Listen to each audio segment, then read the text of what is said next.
Hi all welcome to football arena. അടുത്ത world cup അരങ്ങേറാൻ ഇനി കുറഞ്ഞ മാസങ്ങൾ മാത്രമാണ് അവശേഷിക്കുന്നത്. അമേരിക്കയാണ് പ്രധാനമായും വേൾഡ് കപ്പിന് ആതിഥേയത്വം വഹിക്കുന്നത്. നമുക്കറിയാം, നിലവിലെ ജേതാക്കൾ അർജന്റീനയാണ്. 2022 നടന്ന ഖത്തർ വേൾഡ് കപ്പിൽ ഫ്രാൻസിനെ പരാജയപ്പെടുത്തിക്കൊണ്ടായിരുന്നു അർജന്റീന കിരീടം സ്വന്തമാക്കിയത്. ഏതായാലും ആ ഒരു സ്ക്വാഡിന് എന്ത് പറ്റി, അത് നമുക്കൊന്ന് പരിശോധിക്കേണ്ടതുണ്ട്. ആ സ്ക്വാഡിലെ ഭൂരിഭാഗം താരങ്ങളും ഇപ്പോഴും അർജന്റീന ടീമിന് വേണ്ടി കളിക്കുന്നു എന്നുള്ളതാണ്. ചില താരങ്ങൾ മാത്രമാണ് പുറത്തു പോയിട്ടുള്ളത്. 7 താരങ്ങൾക്കാണ് ഇപ്പോൾ അർജന്റീന ടീമിലെ സ്ഥാനം നഷ്ടമായിട്ടുള്ളത്.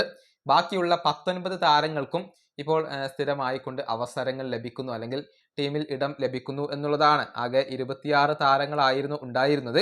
അതിൽ Armani, Pezzella, Angel Di Maria, Correa, Papu Gomez, Guido Rodriguez, Paulo Dybala എന്നിവർ മാത്രമാണ് പുറത്തു പോയിട്ടുള്ളത്. നമുക്കറിയാം, ഡി മരിയ വിരമിക്കൽ പ്രഖ്യാപനം നടത്തിയിട്ടുണ്ട്. ബാക്കിയുള്ള താരങ്ങൾക്ക് ഇപ്പോൾ അർജന്റീന ടീമിൽ ഇടം ലഭിക്കുന്നില്ല എന്നുള്ളതാണ്. ഇങ്ങനെ 7 താരങ്ങളാണ് പുറത്തു പോയിട്ടുള്ളത്. ബാക്കിയുള്ള 19 താരങ്ങൾക്കും ഇപ്പോൾ റെഗുലർ ആയിക്കൊണ്ട് ടീമിലേക്കുള്ള വിളി ലഭിക്കുന്നു എന്നുള്ളതാണ്. അതായത് കഴിഞ്ഞ വേൾഡ് കപ്പ് നേടിയ ആ ഒരു കോർ അതിപ്പോഴും അർജന്റീന ടീമിനോടൊപ്പമുണ്ട്. കൂടാതെ മികച്ച യുവ താരങ്ങളുമുണ്ട്. അതുകൊണ്ട് തന്നെ സ്കലോണിയെ സംബന്ധിച്ചിടത്തോളം എക്സ്പീരിയൻസിന്റെ കാര്യത്തിൽ ഒരു പ്രശ്നവും വരില്ല. കഴിഞ്ഞ വേൾഡ് കപ്പ് നേടിയ എക്സ്പീരിയൻസ് ഉള്ള താരങ്ങൾ തന്നെയാണ് ഇപ്പോഴും അർജന്റീന ടീമിന്റെ ഭാഗമായി കൊണ്ടുള്ളത്. ഈ വീഡിയോ അവസാനിപ്പിക്കുന്നു. അടുത്തൊരു വീണ്ടും കാണാം.